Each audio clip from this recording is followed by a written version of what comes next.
मुस्लिमीन व मौजूद रुकन पार्लियामेंट नकीब मिल्लत बैरिस्टर असदुद्दीन ओवैसी साहब, दीगर मजलिसी ख़ायरीन, उम्मीदवार ने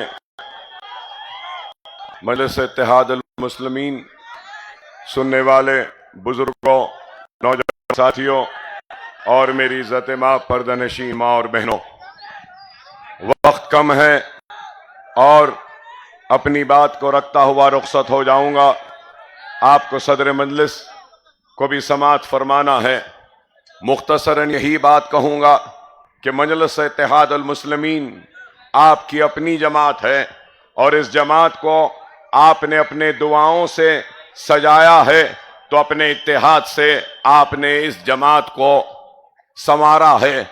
इस जमात के लिए हमारे आबा व अजदाद ने और असलाफ ने बुनियादों को अपने खून और पसीने दिए हैं और मजलिस इत्तेहाद मुस्लिमीन की बुनियाद को अपने दुआओं से और अपनी कुर्बानियों से बनाया है।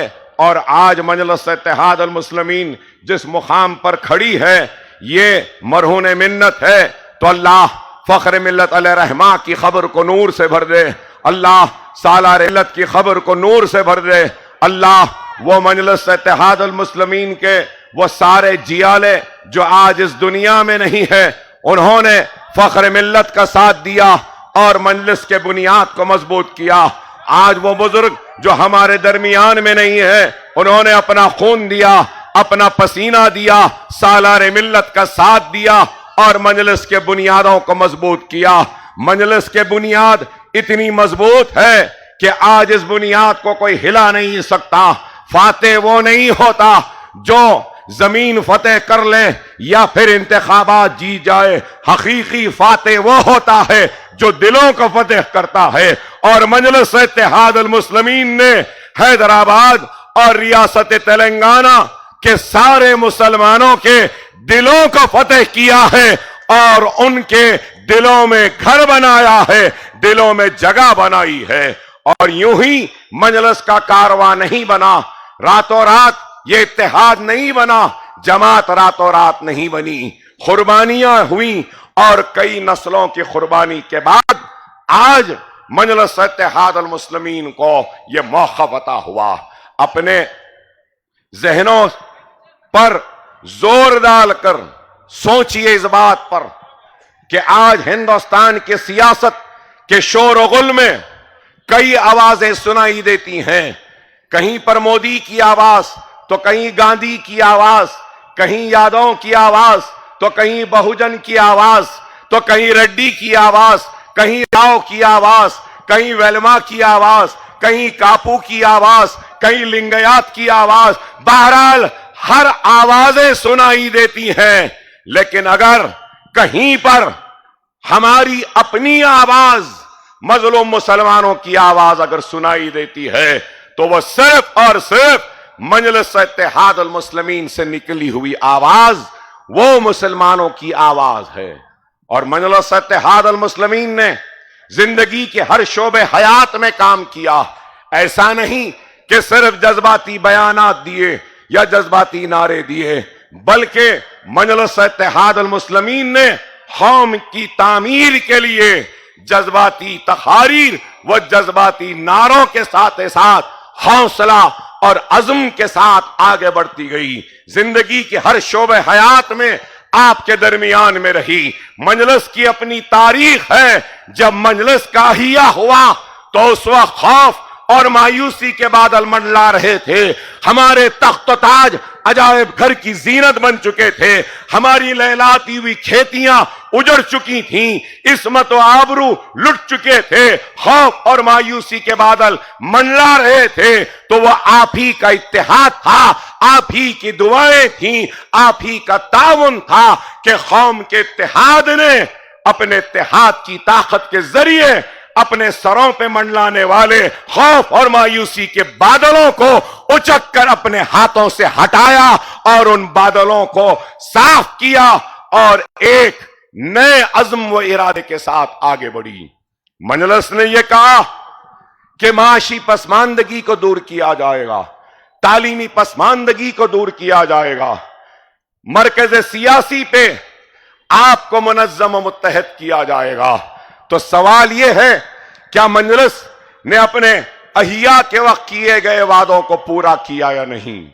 मजलिस ने वादों को पूरा किया, तालीमी इदारों का जाल बिछाया, तो फिसादात में तड़प कर दम तोड़ने वाले डॉक्टरों की अदम तवज्जो व लापरवाही पर उस्मानिया दवाखाने में तड़प कर दम तोड़ने वाले उन मुसलमानों को अपने दवाखानों के जरिए उनके जख्मों को भरा, उनका इलाज करवाया।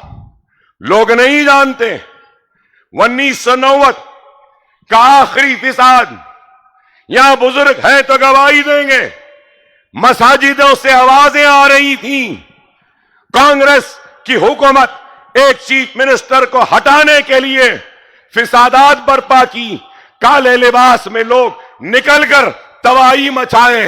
अरे मेरी आंखों ने देखा 90 के उन फिसादात को उस्मानिया दवाखाने के कॉरिडोर में मुसलमानों की तड़पती हुई, कई जख्मी मुसलमान थे तो उनकी लाशें थीं। वो दर्दनाक मंजर मुझे आज भी याद है। अरे आज आप बताओ कि मक्का मस्जिद के धमाकों के बाद गोलियां लगी, जख्मी हुए और सारे के सारे जख्मों का इलाज हमने मक्का मस्जिद से 2 मिनट की दूरी के फासले असरा दवाखाने पर इमरजेंसी की टीम रेडी रखी, दवाएं रेडी रखे, सर्जन्स को रेडी रखे और बिला लिहाज मजहब मिल्लत हमने जख्मियों का इलाज किया और मदद की। अरे आज इस बात पे गौर और फिक्र करें कि जो लोग आज मजलिस पर इल्जाम लगाते हैं, मजलिस पर तनकीद करते हैं, मैं पूछना चाहता हूं, तुमने क्या दिया? ऐ कांग्रेसियों, तुमने 50,000 फिसादात के जरिए हमारी इज्जतों को लूटा, इस्मतों को लूटा, आबादियों को खाक की ढेर में तब्दील किया, हमारे कारोबार को लुटवाया और हमारे नौजवान नस्ल के मुस्तकबिल को तारीकी में डाल दिया। और बरहमी वो गुस्से का इजहार किया तो कमेटीज बनाई, इंक्वायरीज कमीशंस बनाए, लेकिन क्या इंसाफ मिला? अरे तुमने फिसादात के जरिए हमको तबाह बर्बाद किया, तो उसके बाद हमको पसमानदा रखा, हमको पिछड़ा हुआ रखा, सबसे पीछे रखा। हमारी पसमानदगी पर जब हम चीखने लगे, चिल्लाने लगे, हक की आवाज बुलंद करे, तो हमारे गुस्सों को ठंडे करने के लिए कभी गोपाल सिंह कमेटी बना दी, तो कभी सच्चर कमेटी बना दी, कभी रंगनाथ मिश्रा बना दी, कभी कुंडू कमेटी बना दी। लेकिन क्या हुआ? क्या पसमानदगी दूर हुई? क्या कमजोरी दूर हुई? नहीं हुई। तो मैं बताना यह चाहता हूं कि ये कांग्रेसी सिर्फ और सिर्फ धोखा देते आए हैं, झूठ बोलते आए हैं। यही वो कांग्रेसी थे जिन्होंने अब्दुल वाहिद ओवैसी को एक कागज भेजा और कहा कि दस्तखत कर दो, जेल से छोड़ देंगे। कागज में क्या लिखा था? मजलिस इत्तेहादुल मुस्लिमीन सियासत में हिस्सा नहीं लेगी। अरे यही कांग्रेस है जिसने फिसादात के जरिए तबाह बर्बाद किया। अरे यही वो कांग्रेस है, मैं ये भी कहूं तो गलत ना होगा कि परिंदों की तरह इंसानियत के काफिलों को लूटने वालों का नाम कांग्रेस है। हर जगह हिंदुस्तान का कोई चप्पा नहीं बचा जहां पे फिसादात नहीं हुए। क्या हैदराबाद में नहीं हुआ रमीजाबी का फिसाद? क्या हैदराबाद में नहीं हुआ 1990 का फिसाद? क्या हैदराबाद में नहीं हुआ सब्जी मंडी का फिसाद? क्या बिहार में नहीं हुआ? बिहार शरीफ में नहीं हुआ? क्या रोड किला में नहीं हुआ? क्या नीली का फिसाद आसाम में नहीं हुआ?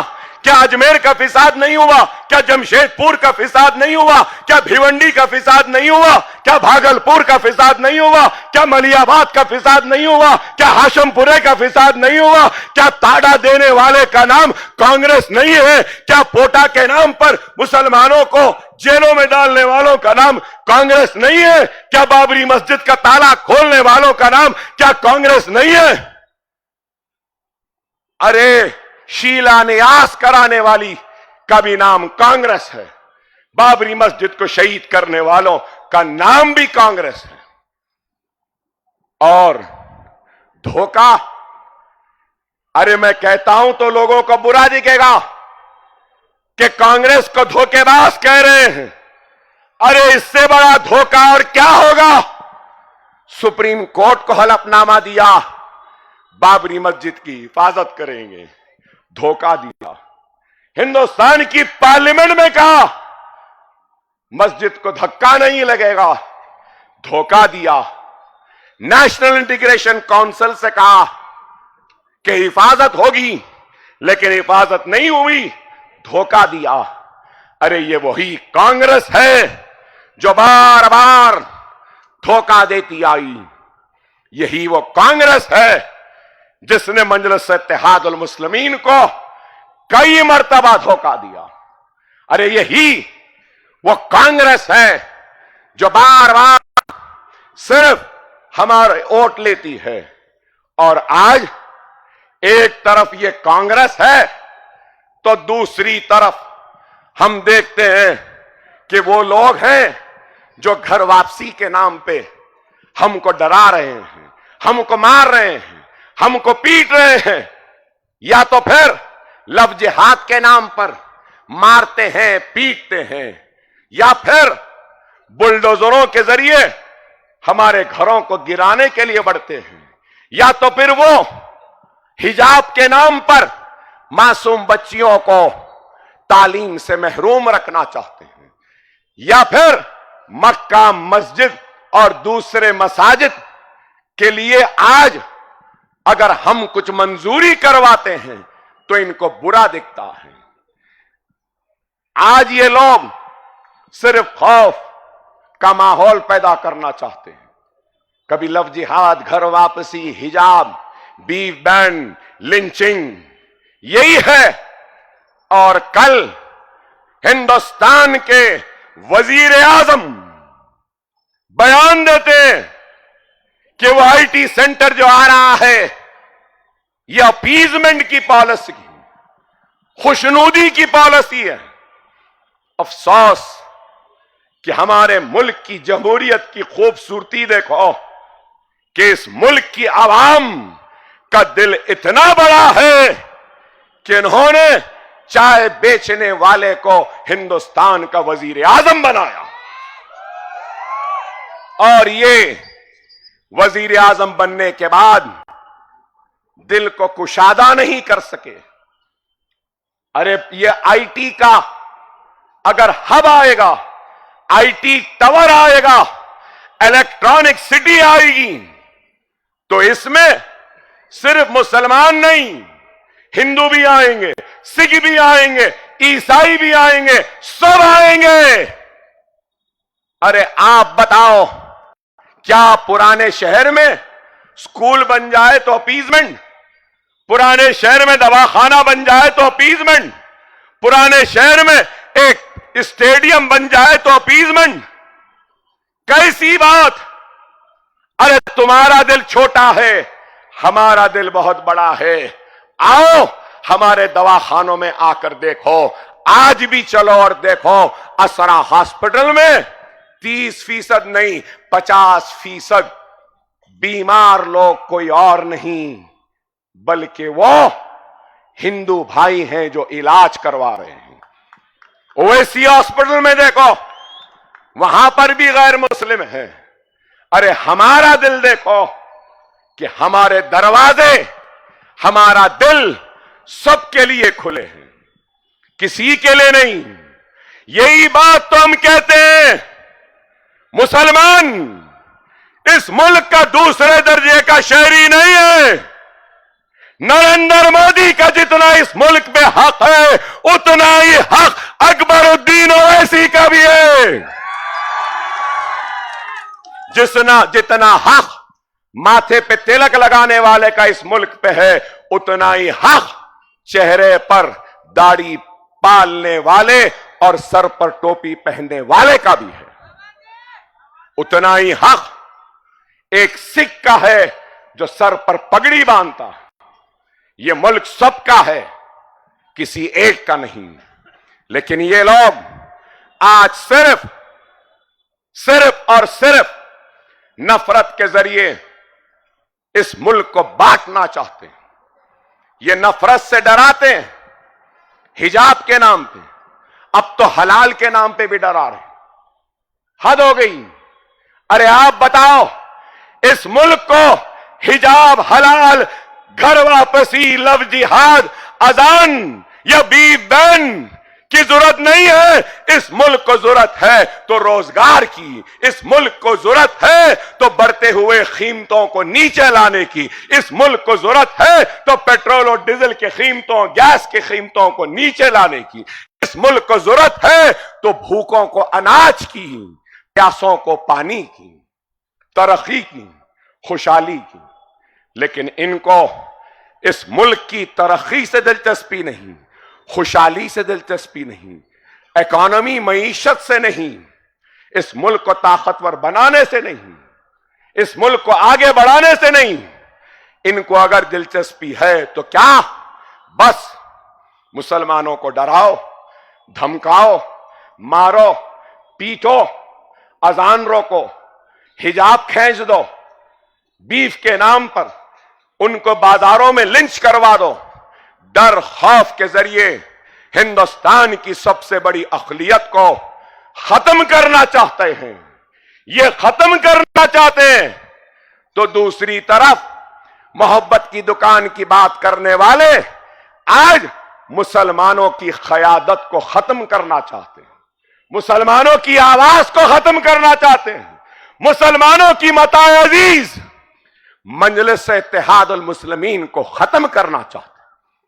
यहां बैठे हमारे बिहार के सदर और मौजूद रुकने असेंबली, ये कांग्रेस ऐसी आवाजें चाहते हैं जो गांधी खानदान की गुलाम बन के रहे हैं।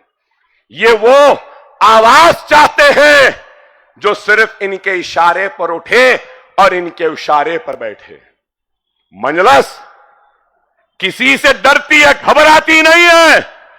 अकबर ओवैसी यहां खड़े रहकर तकरीर कर रहा है, बेबाकी के साथ बोल रहा है तो इसलिए कि मैं गुलाम हूं तो सिर्फ मोहम्मद रसूलुल्लाह सल्लल्लाहु अलैहि वसल्लम का, मैं गुलाम हूं तो कमली वाले का, मैं खादिम हूं तो इन गरीब मुसलमानों का, मैं खिदमत गुजार हूं तो इस इत्तेहाद का। तलाक़ सलासा पे बिहार के एमपी साहब नाम असरारुल हक साहब बेचैन तड़प गए। मैं 2 मिनट तलाक़ सलासा पे तकरीर करूंगा तो क्या ये मोहब्बत के दुकानदारों ने असरार साहब को, आलिम दीन, मुफ्ती, इतने बड़े, क्या उनको पार्लियामेंट में बोलने दिया?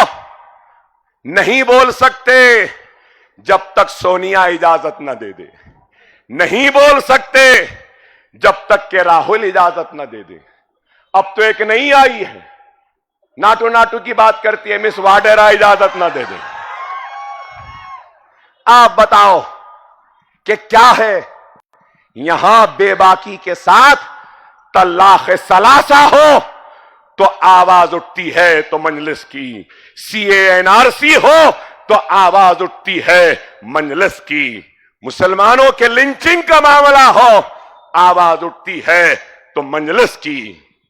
अरे आप बताओ, अगर ये आवाज खत्म हो जाएगी तो किसका नुकसान है? एक तो हमको खत्म करना चाहते हैं और दूसरे हमारी आवाज को। तो आप गौर करो, मैं आपके साथ साथ तेलंगाना के हर मुसलमान से सवाल कर रहा हूं, निजामाबाद के मुसलमान से सवाल है, आदिलाबाद के मुसलमान से सवाल है, खम्भम के मुसलमान से सवाल है, नलगुंडा के मुसलमान से सवाल है, करीमनगर के मुसलमानों से सवाल है। फिसाद अगर खुदा ना खास्ता होता है, आपके अगर घर खुदा ना खास्ता जलेंगे, आपकी इस्मत लुटेगी, आबरू लुटेगी, खुदा ना खास्ता। ऐसे हालात अगर आए, अल्लाह ना करे ऐसे हालात आए, अगर ऐसे हालात आएंगे तो क्या राहुल बाबा आएंगे या वाड्रा बीबी आएंगे? कौन आएंगे? आप आवाज सबसे पहले क्या कांग्रेस को देंगे या मजलिस और ओवैसी ब्रदर्स को देंगे? वटोली हो तो पहुंचने वाली मजलिस है, मजलिस का सदर है। आदिलाबाद हो तो पहुंचने वाला मजलिस है। अरे आपकी आवाज ऐवान अगर कोई बुलंद करता है तो वह मजलिस है। क्या मजलिस नहीं है? अकबरुद्दीन ओवैसी को मालूम, इस बात का एहसास है कि चंद्रायन गुट्टे के अवाम वोट दे सकती है तो वोट देते हैं। बहादुरपुरा, चार मीनार, कारवान, मलकपेट, नामपल्ली, आदिलाबाद, करीमनगर, नलगुंडा, सारे तेलंगाना में जहां वोट नहीं दे सकते वो लोग जानेमाज बिछाकर रोजा रहकर अल्लाह की बारगाह में सजदरेज होकर हाथ उठा के हमारी कामयाबी के लिए दुआ करते हैं। हम वोट के भी एहसानमंद हैं, दुआ के भी एहसानमंद हैं, हम सबके एहसानमंद हैं। अकबरुद्दीन ओवैसी अभी नहीं भूला उस कांग्रेस के मजालिम को, जो मजालिम अकबरुद्दीन ओवैसी के गिरफ्तारी के साथ हुए। मेरे साथ जो हुआ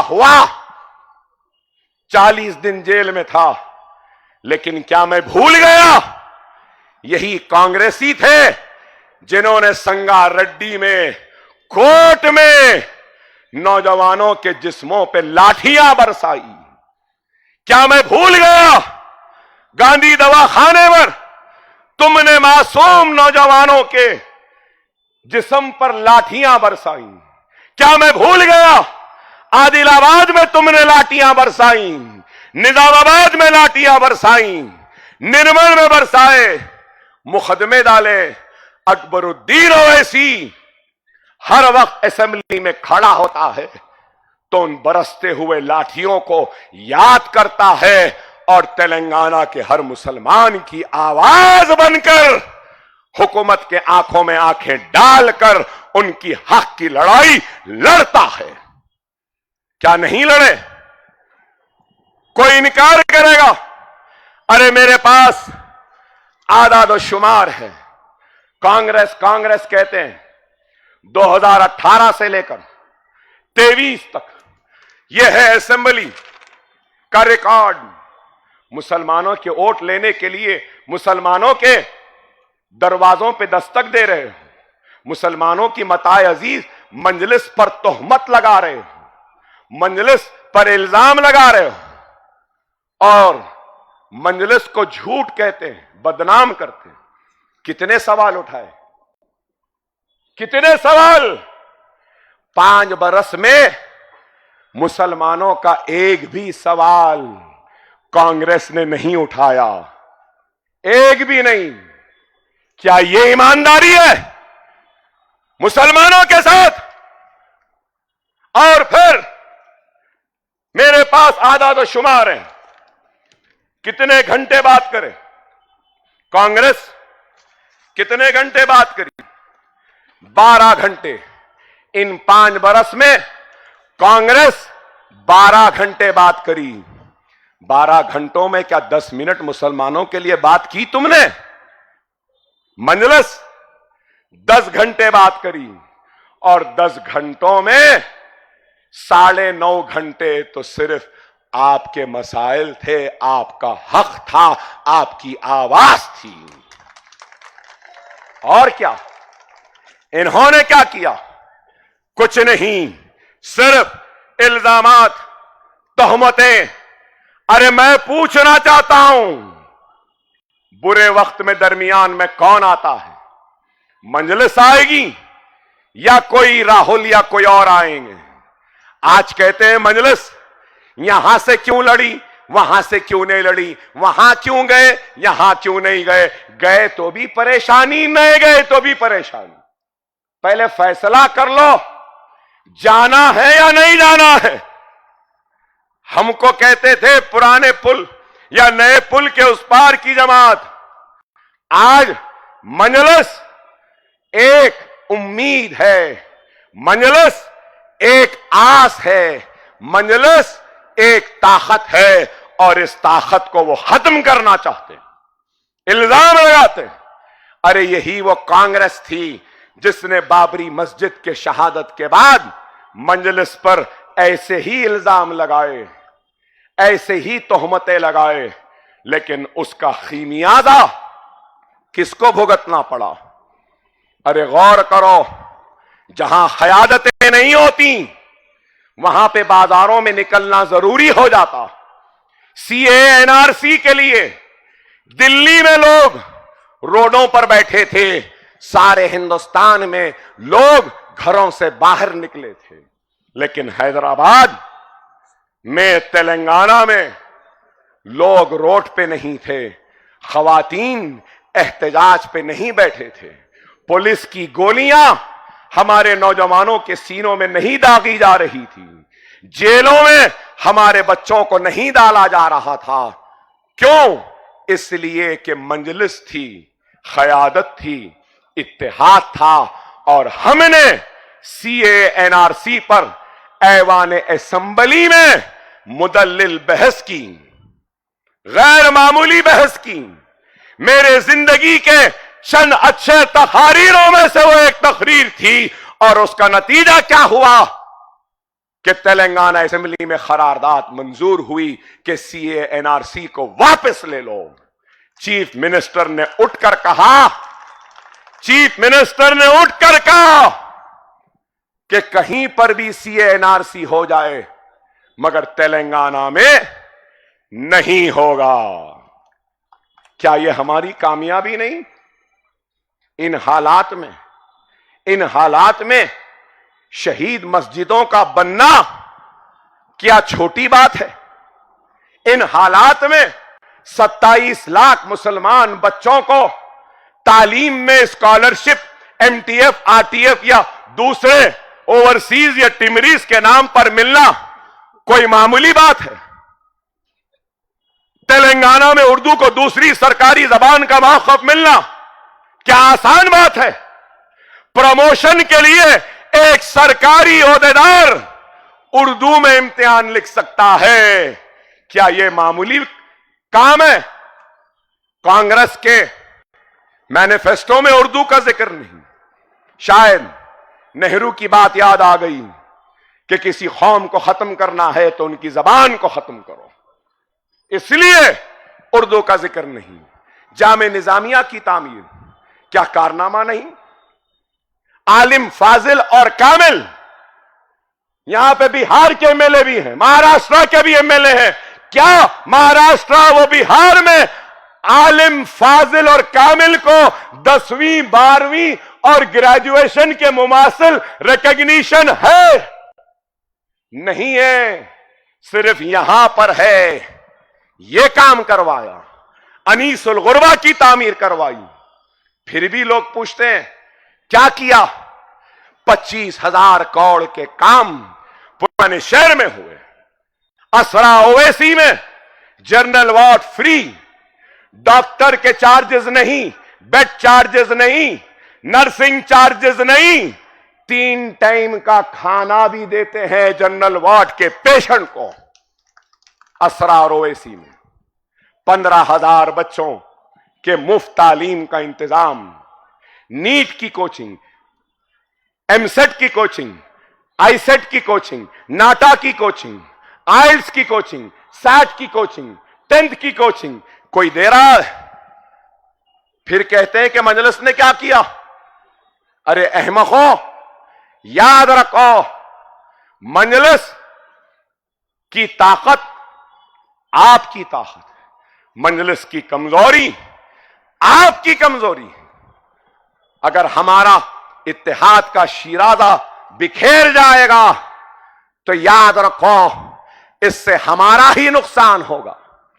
लोग आएंगे जाएंगे, इंतखाबात आएंगे जाएंगे, लेकिन इत्तेहाद ये 3 नस्लों में पैदा हुआ। अरे होशमंदी के साथ जोश को लेके चलना, यही कामयाब क़यादत का नाम है। वो अहमक लोग जिनके पास लुटने को कुछ नहीं है तो बहुत बातें करते हैं, अरे हमारे पास तो इस मिल्लत का इतना बड़ा सरमाया है, ये इत्तेहाद है, हम इस इत्तेहाद को इतनी आसानी से लुटने नहीं दे सकते। खुदारा समझो, ये तालीमी इदारे, ये दवाखाने, ये इत्तेहाद, ये दारुस्सलाम रातों रात नहीं बना, हमारी मेहनतों से बना, कोशिशों व काविशों से बना। खुदारा मेरी बात को समझो, हालात की नजाकत को समझो, मुनज़्ज़म हो जाओ, मुत्तहिद हो जाओ। लम्हों ने खता की थी तो सदियों ने सजा पाई है।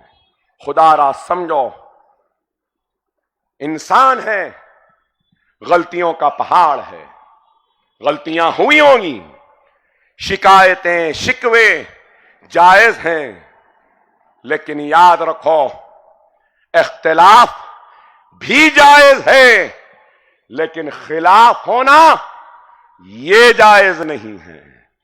हां, मैं इंसान हूं, गलतियों का पहाड़ है, गुनाहगार हूं, हां हूं, खताकार हूं, हां हूं, लेकिन इस बात से कोई इनकार नहीं कर सकता कि मैं तुम्हारा भाई हूं, मैं तुम्हारा अपना हूं, मैं ला इलाहा इल्लल्लाह मुहम्मदुर रसूलुल्लाह कलमा पढ़ने वाला हूं। अकबरुद्दीन ओवैसी, वो खानदान ओवैस, हैदराबाद के मुसलमानों के एहसानों तले दबा है, आपके दुआओं का कर्जदार है। आपकी दुआएं फख्र मिल्लत के साथ थी, सालार के साथ थी, नखीब मिल्लत के साथ है, मेरे साथ है, लेकिन ये कहूंगा कि सबसे ज्यादा दुआओं का कर्जदार है तो वह अकबर ओवैसी है। गोलियां लगी तब भी दुआएं थीं, चाकू चले तो दुआएं थीं, तलवारें चली तो जभी भी दुआएं थीं, वेंटिलेटर पे था तभी भी दुआएं थीं, जेल में था तभी भी दुआएं थीं, मुकदमे लड़ रहा था तभी भी दुआएं थीं। अरे अकबरुद्दीन ओवैसी अपने जिस्म की चमड़ी को निकाल ले, अपनी औलाद के जिस्म की चमड़ी निकाल ले और आपके कदमों के नजर कर दे, तब भी आपकी दुआओं के एहसान का बदला अदा नहीं कर सकता, नहीं कर सकता, नहीं कर सकता। छोटी मोटी बातों की परवाह न करो, खुदारा मुनज़्ज़म हो जाओ, मुत्तहिद हो जाओ, वरना हमको आने वाली नस्ल कभी माफ नहीं करेगी। अगर हम मुंतशिर होंगे, बटेंगे, तो याद रख लो और कई गोशाह महल जैसे सूरत हाल पैदा हो जाएंगी। अगर मुंतशिर हो जाओगे तो और राजा सिंह पैदा हो जाएंगे। खुदारा हिकमत से काम लो, संजीदगी से काम लो, दूरंदेशी से काम लो, जिसका काम वो जाने। अल्लाह मुंतखब करता है और मुंतखब करने के बाद जिम्मेदारियों को सिखाता है, मजबूरियों को बताता है और मनसब अता करता है। जिस मनसब पे बैरिस्टर साहब बैठे हैं, वो मनसब अल्लाह की अता की गई है। उस मनसब की जिम्मेदारियां वो बेहतर जानते हैं, उस मनसब की मजबूरियां वो बेहतर जानते हैं। अगर मैं कहूंगा कि मैं जानता हूं तो मैं नहीं जानता। डॉक्टर का काम डॉक्टर जानता है, वकील का काम वकील जानता है, सनत का काम सनतकार जानता है, आलिम दीन दीन का काम करता है। अगर डॉक्टर वकील का काम करेगा तो बीमार का इलाज भी सही नहीं होगा और मौकिल का मुकदमा भी हार जाएंगे। यही है खुदारा, जिसका काम उसको करने दो, मुनज्जम हो जाओ, मुत्तहिद हो जाओ। मैं बार बार कह रहा हूं, मुनज्जम हो जाओ, मुत्तहिद हो जाओ। मजलिस इत्तेहादुल मुस्लिमीन जो कह रही है इसको सुनो, इस पर अमल करो। याद रखो, डरने या घबराने वालों का नाम मजलिस नहीं है। आज आए थे एक कांग्रेस के साबिक सदर, कहते मजलिस आसाम से लड़ी, मजलिस गोवा से लड़ी। अरे अकल ही नहीं है। इस हालत पे कल के चाय वाले आज के वजीर आजम को शिकस्त दे सकेंगे? अरे गौर करो, क्या है? अकल नहीं है। ये कहते आसाम लड़े, गोवा लड़े, इधर लड़े, और उनकी बहन साहिबा आती हैं, कहती है नाटो नाटो। नहीं नहीं, मेरी उम्र नहीं है अब, नहीं, नॉट माई चॉइस। नहीं, बहरहाल क्या है इस मुल्क का, सोचो कि ये है एक तरफ, ये है एक तरफ वो है। अरे आज मजलिस है जो खुलकर जवाब देती है। इनका जवाब अगर कहीं है तो हैदराबाद है, इनका जवाब है तो आपका इत्तेहाद है।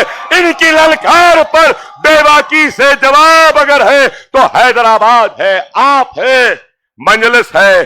खुदारा इस आवाज को कमजोर होने न दो, इस आवाज को कमजोर होने न दो। सदर मोहतरम को सुनना है, नहीं तो और बहुत बोलना बाकी है। बोलेंगे इंशाअल्लाह। असेंबली खत्म हुआ, पार्लियामेंट शुरू होगा। चाय वाले पे भी बोलेंगे, चौकीदार पे भी बोलेंगे, चौकीदार के डंडे पे भी बोलेंगे, चौकीदार की सीटी पे भी बोलेंगे, चाय पर भी बोलेंगे। चाय चाय चाय, कड़क चाय, नरम चाय, चाय का चुल्ला, चाय की पत्ती, चाय का पानी, चाय का दूध, इस पे भी बोलेंगे। 30 तारीख को पतंग पतंग पतंग पतंग रहेगी आसमान में, रहेगी ना पतंग? नारे तकबीर, नारे तकबीर, नारे तकबीर। हिंदुस्तान, हिंदुस्तान, हिंदुस्तान। आप तमाम से अपील करता हूं कि खुदारा निकल के वोट डालो। काम तो 100% है, पोलिंग भी 100%। पतंग फिली हुई है, कन्ने जबरदस्त है, मांझा अच्छा है, झुकाना है और खींचना है। सलाम वालेकुम।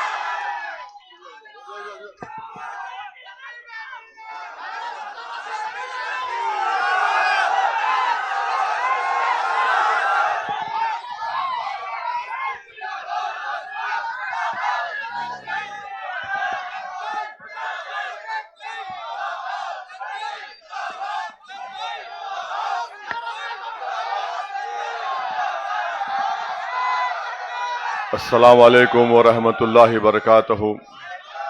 मोअज़्ज़िज़ हाज़रीन इकराम, बुजुर्गान कौम और मिल्लत, पसे पर्दा बैठकर सुनने वाली मेरी इज़्ज़तदार माँ और बहनों, गयूर नौजवान साथियों, शहनशीन बतशरीफ फरमा मजलिस इत्तेहादुल मुस्लिमीन के रुकन असम्बली, वो उम्मीदवार हल्क़े असम्बली चंद्रायन गुट्टा मोहतरम जनाब अकबरुद्दीन अवैसी साहब,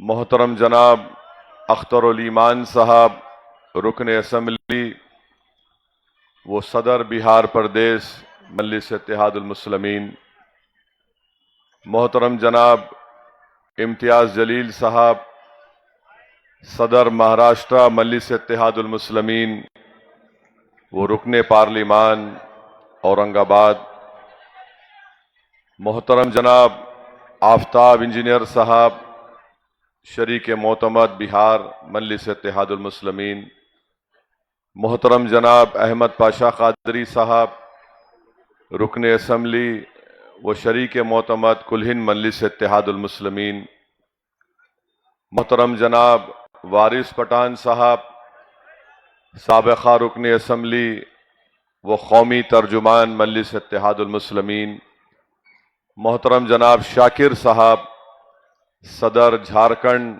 मजलिस इत्तेहादुल मुस्लिमीन, मोहतरम जनाब सैयद मोइन साहब, नायब सदर महाराष्ट्र मजलिस इत्तेहादुल मुस्लिमीन, मोहतरम जनाब गामा साहब जो उत्तर प्रदेश से तशरीफ लाए हैं, जनाब अमीनुल हसन जाफरी साहब, साबिक़ा रुकने कानून साज कौंसल, रियाजुल हसन अफंदी साहब, रहमत बेग साहब, रुकने कानून साज कौंसल, मोहसिन बलाला साहब, साबिक़ा रुकने बल्दिया वो इंचार्ज हल्क़े असम्बली चार मीनार, मोहतरम जनाब स्वामी यादव साहब, उम्मीदवार हल्क़े असम्बली राजेंद्र नगर मजलिस इत्तेहादुल मुस्लिमीन, मोहतरम जनाब मीर जुल्फ़िकार अली साहब, उम्मीदवार चार मीनार मजलिस इत्तेहादुल मुस्लिमीन।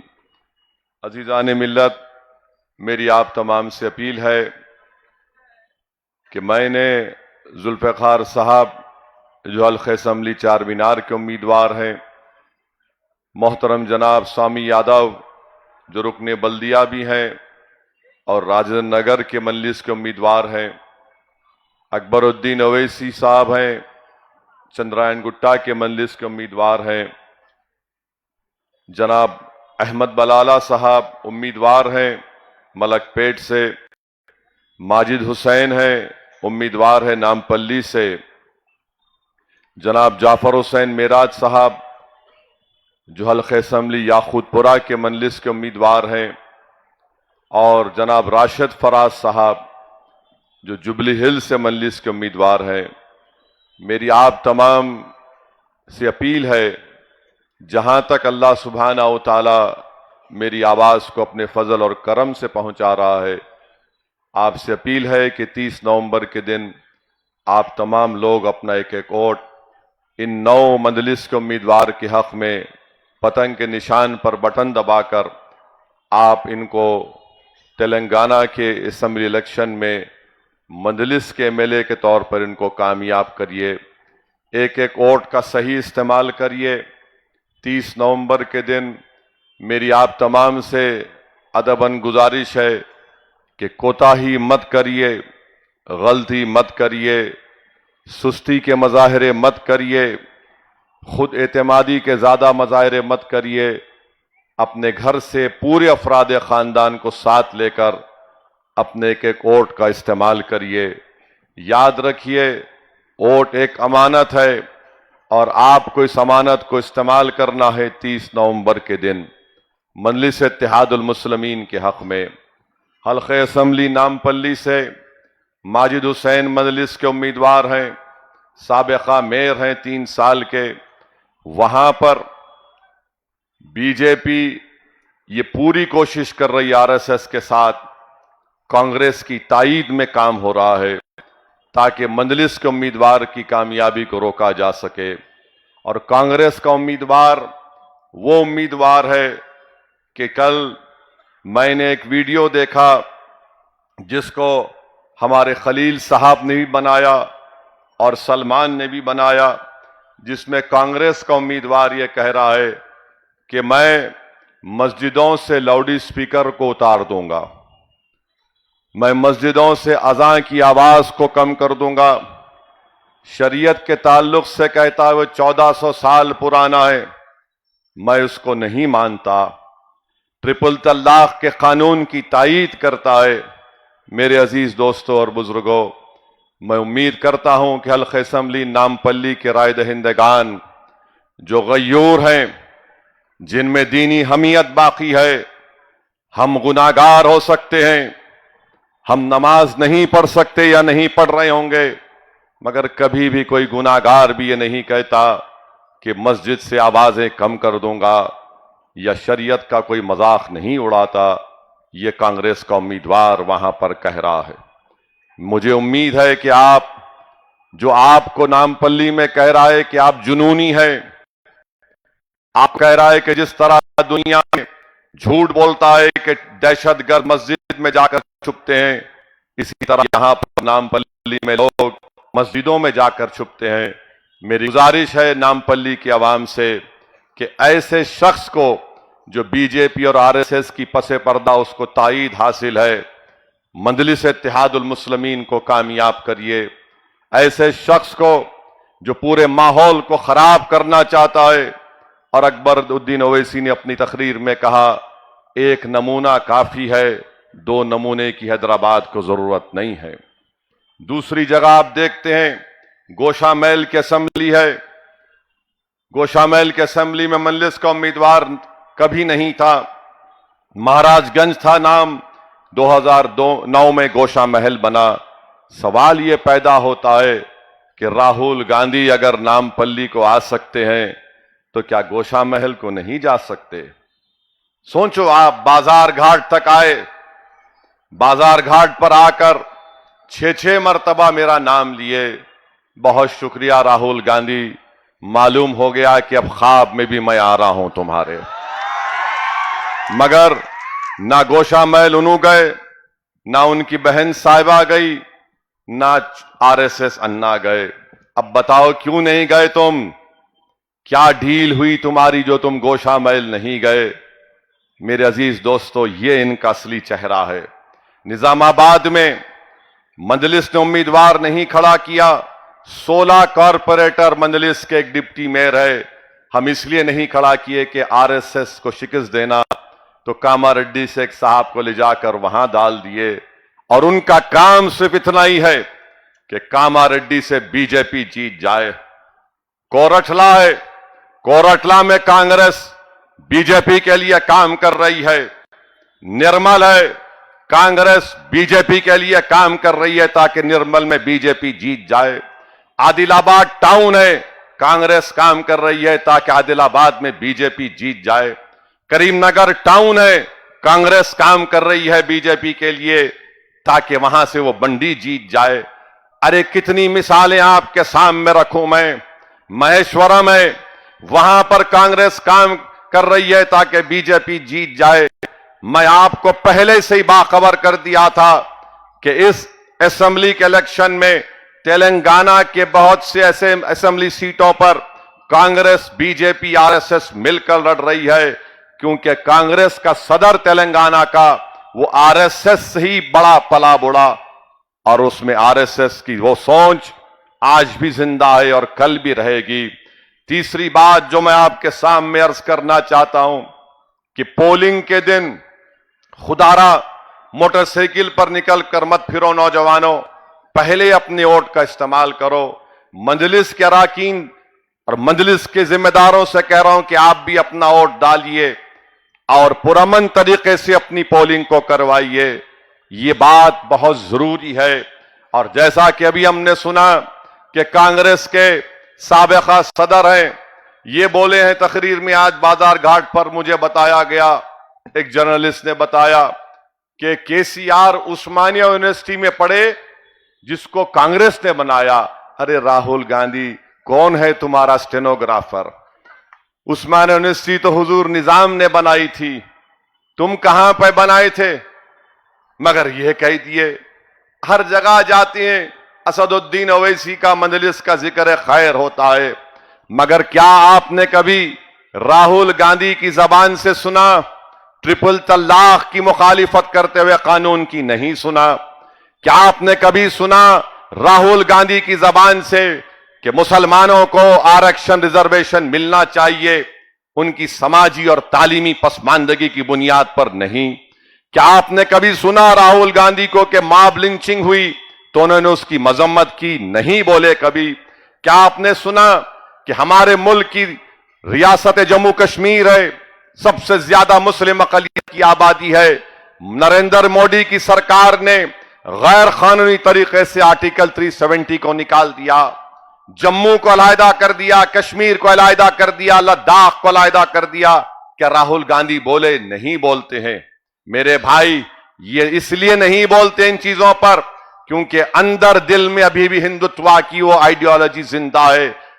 दुनिया को दिखाने के लिए मोहब्बत की दुकान, मोहब्बत की दुकान। अरे कौन सी मोहब्बत की दुकान तुम्हारे पास है? तुम्हारा मकसद एक ही है कि मुसलमान हो, दलित हो, सियासी तौर पर इनकी लीडरशिप ना बने। अरे इम्तियाज जलील और औरंगाबाद की आवाम को लाखों सलाम। 19 साल के शिवसेना के एमपी को हराया और मंजलिस वहां से कामयाब हुई। बिहार में अख्तरुल ईमान की क़यादत में 5 एमएलए जीते तो 4 को राहुल गांधी खरीद लिए। राहुल गांधी खरीदो फरोख्त तो तुम कर रहे हो। मैं बड़ा बेचैनी से इंतजार कर रहा हूं राहुल, तुम्हारा और मोदी 24 में जो इलेक्शन होगा हम बताएंगे तुमको सियासत क्या होती है और कैसे मुकाबला किया जाता है। आज आकर बड़ी बड़ी बातें करते हैं। अरे राहुल गांधी इन 4 चीजों पर तो कुछ बोलो, कुछ नहीं बोलेंगे। मेरे अजीज दोस्तों और बुजुर्गों, दूसरी तरफ हमारे वजीर आजम हैं, 130 करोड़ अवाम के वजीर आजम है, मगर महेश्वरम में एक आईटी टावर जिसकी मंजूरी अकबरुद्दीन ओवैसी ने हुकूमत से ली थी, चीफ मिनिस्टर से ली थी, वजीर आजम को तकलीफ हो गई और कह रहे हैं कि कैसे होगा ये? क्या संविधान बाबा साहेब अंबेडकर के लिखे हुए संविधान में है? मोदी जी, पढ़े तो मालूम होता ना आपको। आप पढ़ते नहीं कुछ भी। भारत के आईन में उसका प्रियम्बल है, वो बात करता है लिबर्टी की, इक्वालिटी की, जस्टिस की, फ्रेटर्निटी। इसका मतलब क्या है? कब तक हम सिर्फ नौकरी को तलाश करेंगे? अगर आईटी टावर बनेगा तो हमारे बच्चे, दलितों के बच्चे, हिंदू के बच्चे वहां पर अपने स्टार्टअप्स खोलेंगे, सॉफ्टवेयर की कंपनी खोलेंगे, नौकरियां देंगे वो लोग। अगर बिजनेस शुरू करना है, कौन सा बैंक लोन देता है? डिस्क्रिमिनेशन होता है। मगर मोदी जी को यह पसंद नहीं आया। हैदराबाद में उतरते कि बोले ये करने गलत हुआ है। अरे मलकपेट में मजलिस ने 1100 करोड़ की लागत का आईटी टावर बन रहा है, क्या वहां के नौजवानों को फायदा नहीं होगा? मेरे अजीज दोस्तों और बुजुर्गों, मलकपेट में यही कोशिश कर रही है, कांग्रेस यही कोशिश कर रही है कि बीजेपी मलकपेट जीत जाए और अहमद बलाला की कामयाबी को रोका जाए। मगर मुझे पूरा यकीन है कि इंशाअल्लाह ताला लाख कोशिश कर ले, नामपल्ली से माजिद इंशाअल्लाह ताला एमएलए बनेगा और नामपल्ली की मस्जिदों से हय्या अलल सलाह, हय्या अलल फलाह की सदाएं जो पहले से आती थी वो आती रहेंगी इंशाअल्लाह ताला। भारत के आईन में फ्रीडम ऑफ रिलीजन एक बुनियादी हक है। तुम शरीयत पे बात कर रहे हो, इंशाअल्लाह ताला ये जो बात कर रहा है तुझे शर्मिंदगी होगी, तुझे शिकस्त होगी और तू अपना शिकस्त का तेरे अल्फाज का खैमियाजा नामपल्ली की आवाम 30 दिसंबर के दिन तुमको देगी। याकूतपुरा है, याकूतपुरा में बड़े बड़े दावे कर रहे हैं। अरे भाई साहब, तुम कहां है, किधर है, कौन सी दुनिया में है? तुम अपने घर के 2 बल्दिया की सीट को नहीं बचा सके, तुम याकूतपुरे में आके आंखें दिखा रहे हो। अपने घर के 2 बल्दिया के सीट को नहीं बचा सके। अरे तुम्हारे मरहूम वालिद को अकबरुद्दीन ओवैसी ने इलेक्शन में हरा दिया था। अब आप आ रहे हैं, बड़ी बड़ी बातें कर रहे हैं।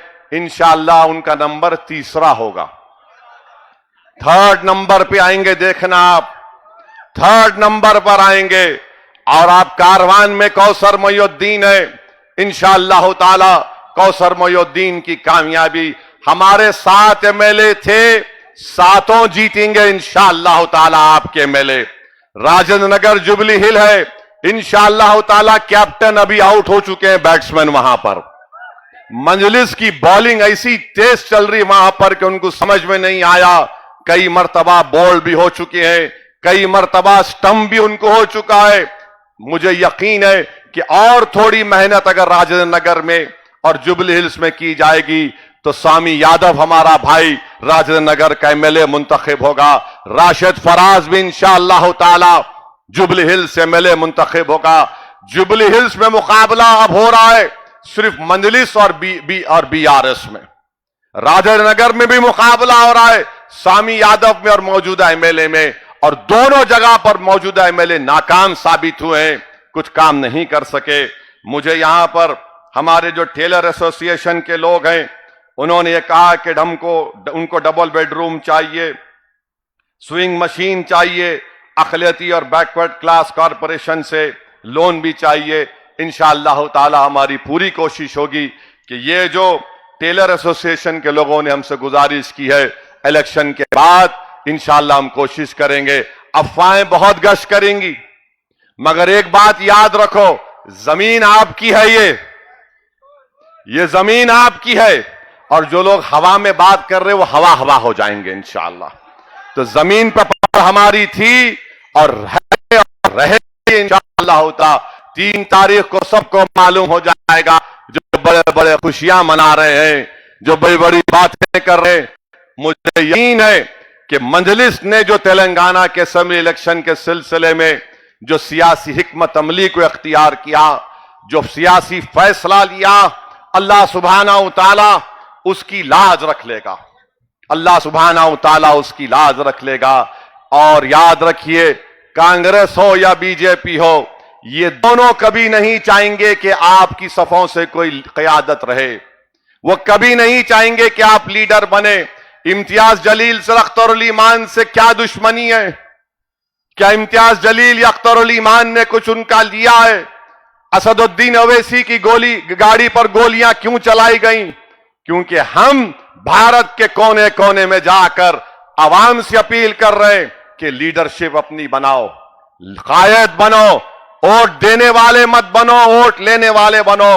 तो ना मोदी को पसंद, ना राहुल को यह बात पसंद, और राहुल गांधी और मोदी मिलकर, अरे चुनाव 119 पर हो रहा है, मगर अल्लाह का शुक्र है कि शेरवानी से परेशान है, मंजलिस से परेशान है। और मंजलिस की कामयाबी को रोकने के लिए मोदी 3 दिन गुजारे हैदराबाद में।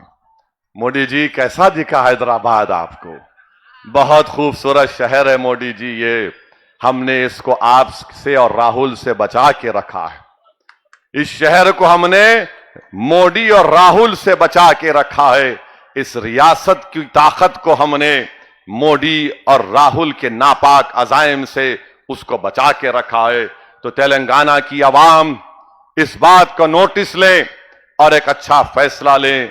3 दिन मोदी हैदराबाद में गुजारे, 3-4 दिन शायद राहुल भी यहीं गुजारे। अच्छा है, हैदराबाद को आओ, यहां पर राहुल जी खिलवत में हकीम साहब है, क्या नाम है उनका? हाँ, इंतकाल हो गया, मरहूम का इंतकाल हो गया, 50 साल के हो गए माशाअल्लाह। अल्लाह आपको और सेहत दे, मगर मेरे पीछे पड़ गए आप। देखिए, याद रखिए, हम सालार के पैरों के पास बैठ के सियासत सीखे, और सालार ने कई चीजें सिखाई। उसमें एक चीज सालार ने बताई कि कभी किसी का कर्जा बाकी नहीं रखना। राहुल गांधी, तुम 50 साल के हो चुके हो, मैं माशाअल्लाह शादीशुदा भी हूं, माशाअल्लाह औलाद भी है। अब आप बताओ आपका क्या करना? अब बोलते यार यार, अरे मेरे भाई 50 साल के बाद तो यार की याद आएंगी ना, तो आप कुछ कर लो इंतजाम, कुछ कर लो इंतजाम। अरे ये क्या कर रहा आपका आरएसएस सन्ना, कुछ तो करा दे प्यारे, कुछ तो फायदा करा दे। मगर हम पे इल्जाम लगा रहे हैं। इंशाअल्लाह ये इल्जाम कुछ नहीं होगा, ये सिर्फ इल्जाम लगा रहे।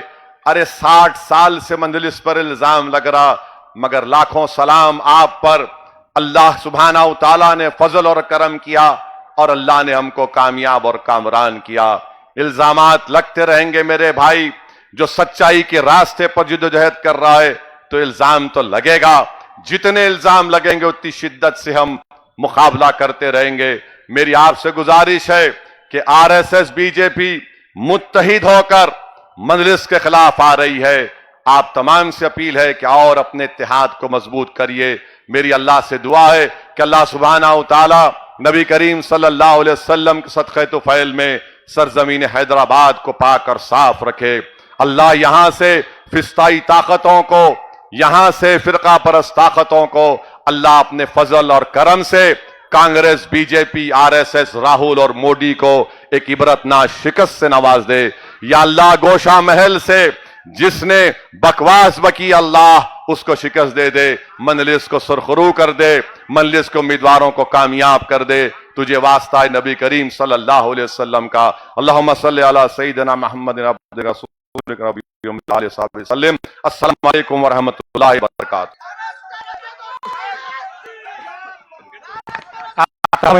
मजलिस का शुक्रिया अदा